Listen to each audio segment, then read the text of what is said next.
കിട്ടിബം എന്ന് പറയുന്ന ഈ രോഗാവസ്ഥ ചികിത്സിച്ചു ഭേദപ്പെടുത്താൻ വളരെ ബുദ്ധിമുട്ടുള്ള ഒന്നാണ്. അതുകൊണ്ട് തന്നെ ഇതിൻ്റെ ചികിത്സ വളരെ ശാസ്ത്രീയമായ രീതിയിൽ തുടർച്ചയായി ചെയ്യേണ്ടത് അത്യാവശ്യമാണ്. ശരീരത്തിൽ നിന്നും ഇതിനെ പൂർണ്ണമായും ഇല്ലാതാക്കാൻ സാധിക്കില്ല എന്നുള്ളത് ഒരു വാസ്തവമാണ്. അതുകൊണ്ട് തന്നെയാണ് രോഗങ്ങളിൽ വളരെയധികം പറ്റിക്കപ്പെടുന്ന ഒരു രോഗസ്ഥിതി വിശേഷമാണ് സോറിയാസിസ് എന്ന് പറയുന്നത്. പലരും വ്യാജമായ പല വാഗ്ദാനങ്ങളും ഇത്തരം സോറിയാസിസ് രോഗികൾക്ക് നൽകുന്നുണ്ട്. ശരീരത്തിൽ നിന്നും പൂർണ്ണമായും ഇല്ലാതാക്കാൻ സാധിക്കില്ല എന്ന് പറയുമ്പോൾ തന്നെ ശാസ്ത്രീയമായ ആയുർവേദ ചികിത്സകൾ പരിണതപ്രജ്ഞരായ ചികിത്സകന്മാരെ കൊണ്ട് ചെയ്യിക്കുകയാണ് എന്നുണ്ടെങ്കിൽ ഇത് രോഗലക്ഷണങ്ങൾ ഒന്നുമില്ലാതെ തന്നെ പൂർണ്ണമായും രോഗത്തെ ഭേദപ്പെടുത്താൻ അല്ലെങ്കിൽ നമ്മുടെ വരുതിയിലാക്കാൻ സാധിക്കും എന്നുള്ളത് വാസ്തവമാണ്. ഏകദേശം ചികിത്സ ചെയ്തതിനു ശേഷം രോഗം ഭേദപ്പെട്ട് 10 വർഷത്തിലധികം കാലമായിട്ടും രോഗം പുനരാവിർഭവിക്കാത്ത പല അവസരങ്ങളും നമുക്ക് ചികിത്സയ്ക്കിടയിൽ കാണാൻ സാധിച്ചിട്ടുള്ളതാണ്.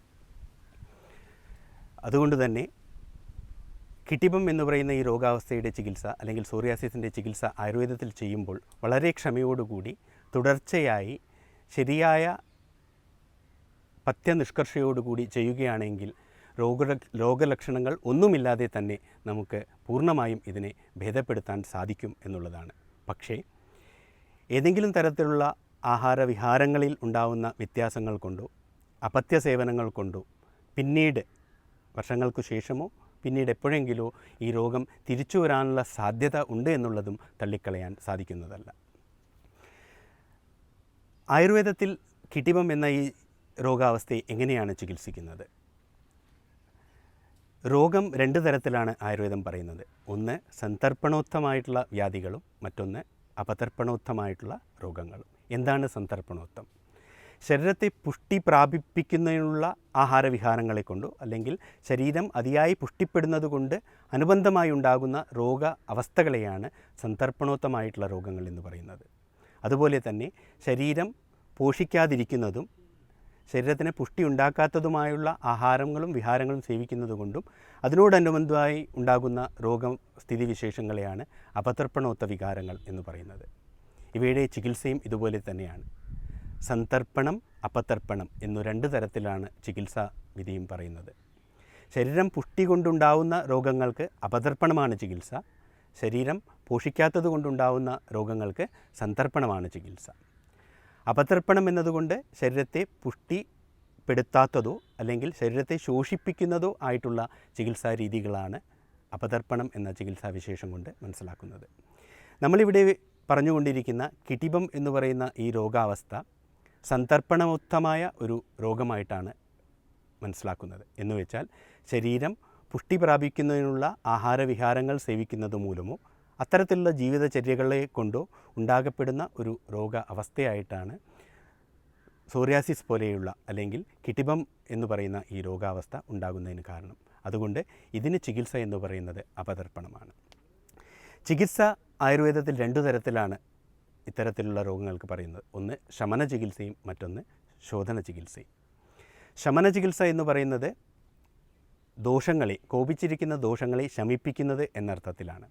നമ്മൾ നേരത്തെ തന്നെ പറഞ്ഞതുപോലെ വാതവും കഫവുമാണ് സോറിയാസിസ് പോലെയുള്ള ഇത്തരം രോഗങ്ങളിൽ കൂടിയിരിക്കുന്നത്. അതുകൊണ്ട് തന്നെ വാതത്തിനെയും കഫത്തിനെയും ശമിപ്പിക്കുന്ന രീതിയിലുള്ള ചികിത്സാക്രമങ്ങളാണ് നമുക്ക് കിട്ടിബം എന്ന ഈ രോഗാവസ്ഥയിൽ അത്യാവശ്യമായിട്ടുള്ളത്. പലതരത്തിലുള്ള ഔഷധപ്രയോഗങ്ങളെ കൊണ്ട് നമുക്ക് ശമനം എന്ന ഈ ഒരു ചികിത്സാ രീതി നേടിയെടുക്കാവുന്നതാണ്. ശമനം തന്നെ 2 തരത്തിലാണ് പ്രയോഗിക്കപ്പെടുന്നത്. ഒന്ന് ബാഹ്യമായിട്ട് ഉപയോഗിക്കുന്നതും അഥവാ ബഹിപ്പരിമാർജനങ്ങളും, മറ്റൊന്ന് അന്തഃപരിമാർജനം അല്ലെങ്കിൽ ആന്തരികമായിട്ട് ഉപയോഗിക്കുന്ന ഔഷധങ്ങളും. 2 തരത്തിലാണ് ശമന ചികിത്സ പ്രയോഗത്തിൽ വരുത്തുന്നത്. ബാഹ്യമായിട്ട് ഉപയോഗിക്കുന്നത് എന്ന് ഉദ്ദേശിക്കുന്നത് പലതരത്തിലുള്ള ലേപനങ്ങളെ പലതരത്തിലുള്ള ഔഷധങ്ങളുടെ ലേപനങ്ങളെ ശരീരത്തിൽ ബാഹ്യമായി ഉപയോഗിക്കുകയും അല്ലെങ്കിൽ ഇത്തരത്തിലുള്ള രോഗങ്ങൾക്ക് അല്ലെങ്കിൽ ത്വഗ്രോഗഹരമായിട്ടുള്ള പലതരം ഔഷധസിദ്ധമായ തൈലങ്ങളെ ബാഹ്യമായി ഉപയോഗിക്കുകയും ചെയ്യുക എന്നതാണ് ഉദ്ദേശിക്കുന്നത്. ആയുർവേദ ഗ്രന്ഥങ്ങളിൽ നമുക്ക് വളരെയധികം ഔഷധസിദ്ധമായ തൈലങ്ങൾ ത്വഗ്രോഗഹരമായിട്ടുള്ളത് നമുക്ക് കാണാവുന്നതാണ്. ആന്തരികമായിട്ട് ഉപയോഗിക്കുന്നത് പലതരത്തിലുള്ള കഷായങ്ങൾ, ഗുളികകൾ, അരിഷ്ടങ്ങൾ എന്നിവയെല്ലാമാണ്. പലതരം ഏകമൂലികകളും അല്ലെങ്കിൽ സിംഗിൾ ഡ്രഗ് ഫോർമുലേഷൻസും നമുക്ക് ഇത്തരത്തിൽ ഉപയോഗിക്കാവുന്നതാണ്. ത്വക്ക് രോഗങ്ങളിൽ പ്രധാനമായിട്ടും ആര്യവേപ്പ്, മഞ്ഞൾ, നറുനീണ്ടി ഇതുപോലെയുള്ള പല ഔഷധങ്ങളും നമുക്ക് ഉപയോഗിക്കാവുന്നത്. ദന്തപാല എന്ന് പറയുന്ന ഒരു സസ്യം വളരെ വിപുലമായി വ്യാപകമായി സോറിയാസിസ് രോഗികൾ ഉപയോഗിക്കുന്ന ഒന്നാണ്. ദന്തപാല കൊണ്ടുണ്ടാക്കുന്ന തൈലം സോറിയാസിസ് രോഗികൾക്ക് വളരെ വിശേഷമായിട്ടുള്ള ഒന്നാണ് ദന്തപാല തൈലം. വളരെ ലളിതമായ രീതിയിൽ തന്നെ ഇത്തരത്തിൽ ദന്തപാല തൈലം നമുക്ക് വീട്ടിൽ തന്നെ ഉണ്ടാക്കാവുന്ന ഒന്നാണ്. ദന്തപാല എന്ന് പറയുന്ന, അല്ലെങ്കിൽ മലയാളത്തിൽ വെട്ടിപ്പാല എന്ന് പറയുന്ന ഈ ചെടിയുടെ, ഈ മരത്തിൻ്റെ ഇല ചെറിയ കഷ്ണങ്ങളാക്കി നുറുക്കി ഒരു വായുവട്ടം വിസ്തൃതമായിട്ടുള്ള ഒരു പ്ലേറ്റിൽ ഇട്ടുവെച്ച് അതിലേക്ക് ആവശ്യത്തിന് വെളിച്ചെണ്ണ ഒഴിച്ചതിന് ശേഷം അതിനെ വെയിലത്ത് വെച്ച് ചൂടാക്കി എടുക്കുന്ന ഒരു രീതിയിലാണ്. ഇതിനെ ആദിത്യപാകം അഥവാ ഭാനുപാകം എന്നാണ് പറയുന്നത്. സൂര്യൻ്റെ ചൂട് കൊണ്ട് ഔഷധത്തെ സിദ്ധമാക്കിയെടുക്കുന്ന ഒരു രീതിയാണിത്. ഇത്തരത്തിൽ 2-3 ദിവസം വെയിലത്ത് വെച്ച് ചൂടാക്കിയെടുക്കുന്ന ഈ തൈലം സോറിയാസിസ് രോഗികൾക്ക് വളരെ വിശേഷമായിട്ടുള്ള, വളരെ ഫലദായകമായിട്ടുള്ള ഒരു തൈലമാണ്. ചൊറിച്ചിലോ അനുബന്ധമായിട്ടുള്ള മറ്റു ബുദ്ധിമുട്ടുകളോ എല്ലാം കുറയ്ക്കുന്നതിനും ഈ തൈലം വളരെ വിശേഷമാണ്. ഇതുപോലെ തന്നെ അടുത്ത ഒരു ഘട്ടമാണ് ശോധന ചികിത്സ എന്ന് പറയുന്നത്, അല്ലെങ്കിൽ മറ്റു പഞ്ചകർമ്മ ചികിത്സകൾ.